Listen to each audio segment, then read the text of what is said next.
अब भीमसेन के पैरों के बीच में फंसा तो ना तो भीमसेन डगमगाए ना बैल अपनी ताकत को छोड़े, और जब ये फंसा तो ऐसा फंसा कि भीमसेन के पैरों के बीच में जब इसने ताकत लगाई तो बैल बीच में से टूट गया अपनी ताकत से, दो टुकड़े हुए।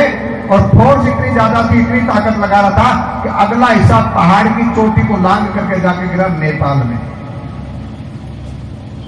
जहां आज भी भगवान शिव का मंदिर है जिसको पशुपति नाथ कहते हो। पशु के रूप में है वहां पे भगवान शिव की पूजा जिस रूप में होती है बैल के रूप में है।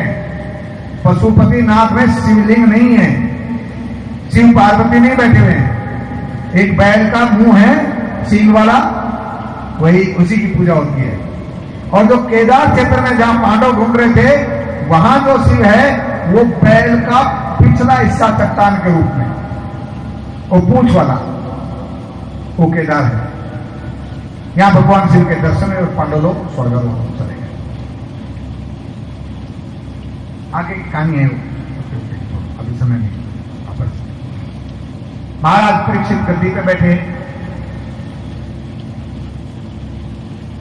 प्रजा का पालन करने लगे। जैसे पिता अपने बच्चों का ख्याल रखता है ऐसे प्रजा का ख्याल रखें।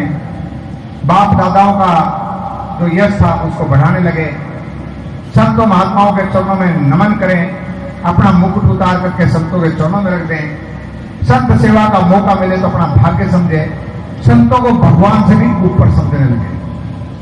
ऐसा महाराज परीक्षित राज्य कर रहे थे और पूरी धरती के ऊपर एक छत्र राज्य था महाराज परीक्षित का। लेकिन काल की गति बड़ी गंभीर होती है, बड़ी गहन होती है। द्वापर युग बीत गया, कलयुग ने चरण रखे धरती पे। अब कलयुग का एक साथी है पाप, ये दोनों लोग साथ साथ रहते हैं। अनायास किसी के भी जीवन में वो पाप प्रवेश कर जाता है, कलयुग का मित्र है, और फिर उस जीव को कलयुग के पंजे में डाल देता है और कलयुग उसको बाहर नहीं निकलने देता है। राजा परीक्षित बहुत बारी आखेट करने जाते थे। आज भी वन विहार के लिए गए और आते वक्त उन्होंने देखा रास्ते में एक राजा का वेश धारण किए हुए शुद्ध व्यक्ति एक धवल बैल और एक गाय को पीट रहा है डंडों से। गाय की आंख से अश्रुपात हो रहा है, बहुत दुखी है। बैल की 3 टांगें टूट चुकी हैं, मार मार करके 3 टांगें तोड़ दी, एक टांग बची हुई है।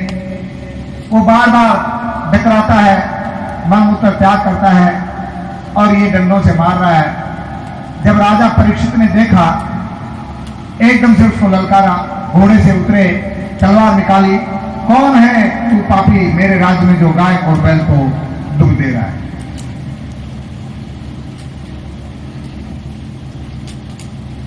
हमारे शास्त्र में गैया को मां कहा है, मां का स्वरूप है और धरती का स्वरूप भी गाय है,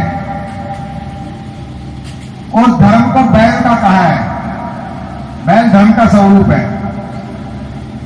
तो यहां जब उन्होंने देखा कि बैल और गाय को मारा तब ललकारा, और जैसे ललकारा तैसे उस व्यक्ति ने सोचा कि राजा मेरी गर्दन काट देगा, तो राजा के चरणों में गिर पड़ा।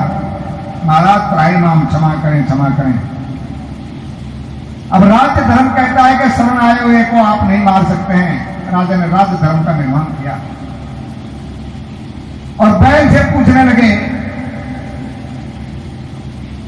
हे वृषभ राज, आप बताइए आपकी ये गति किसने करी और कैसे करी? तब उस बैल ने जवाब दिया, राजन किसको दोष दूं? कोई काल की गति कहता है, कोई कर्म की गति कहता है, कोई वक्त के बारे में बताता है, अब मैं किसे दोष दूं? ये सब मेरा ही दोष है। जब ये बैल ने कहा तब राजा ने सोचा ये साधारण बैल तो नहीं है। हे वृषभराज, आप अपना परिचय दीजिए।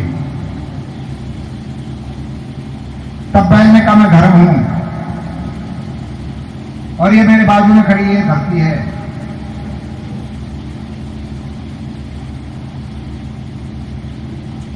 और जब उस सुंदर से पूछाता हूं तो उसने कहा महाराज मैं पाप का साथी कलयुग हूं। अब मेरा स्वभाव है, मुझे धर्म की हानि करनी ही है, काल का स्वभाव है, धरती पीड़ित रहेगी ही। तब राजा परीक्षित ने कहा कि तू शरण में तो आ गया है, लेकिन तू मेरे राज्य से बाहर चला जा। तब उसने हाथ जोड़ के कहा महाराज पूरी धरती पे आपका राज्य जाऊं तो जाऊं कहां, मुझे कोई स्थान बता दीजिए, मुझे कोई स्थान बताइए। तब राजा परीक्षित ने बहुत सोच विचार करके कलयुग को 4 स्थान दिए। ध्यानपूर्वक सुना, गलती से भी इन जगहों पे मत जाना, नहीं तो पाप और कलयुग आपका स्वागत करेगा। 4 जगह राजा परीक्षित ने दी।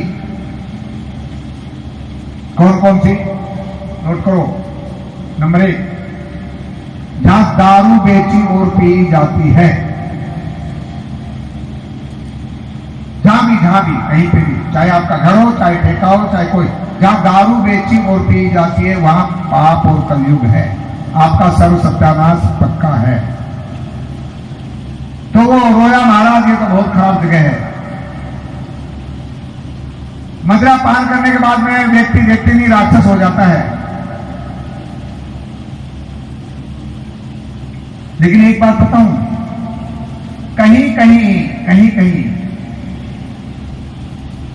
शराब पी करके आदमी इतने ज्ञान की बात कह देता है, पूछो मत। वो एक महात्मा है ना प्रेमानंद जी, वो एक रोज बता रहे थे कि मैं छोटा सा था, पहले से